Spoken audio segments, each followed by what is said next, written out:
Tous en forme? Avec Chérie Vallée du Rhône.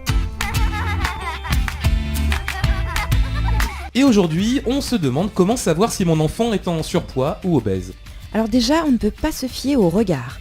On a besoin de deux éléments, l'IMC, indice de masse corporelle, et la courbe de corpulence qu'on trouve dans le carnet de santé. Chez les adultes, l'IMC suffit, on a des seuils.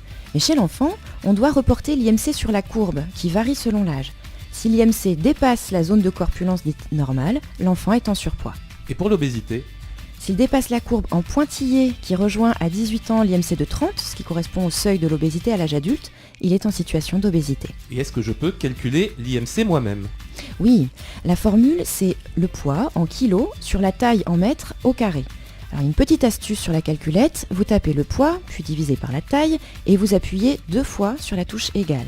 Sur notre site surpoids-enfant.fr, un module le calcule tout seul et le reporte automatiquement sur la courbe. Et c'est suffisant? Pas du tout. L'IMC, ça reste une définition et chaque enfant est unique. Il va surtout falloir regarder l'évolution de sa courbe. Ce n'est pas pareil pour un enfant qui est un grand gabarit et qui sera toujours en haut, en suivant régulièrement le même couloir de croissance, et un enfant qui était à peu près au milieu et qui d'un coup traverse les couloirs. Laissez un professionnel vous aider à l'interpréter. Alors est-ce qu'il y a des signes qui doivent m'alerter? Effectivement, vous devez être vigilant dans 3 situations.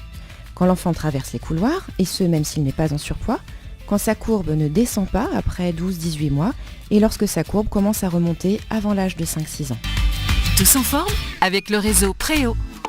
Réseau de prévention et de prise en charge de l'obésité pédiatrique, lauréat du prix EOVI-IMC des fondations.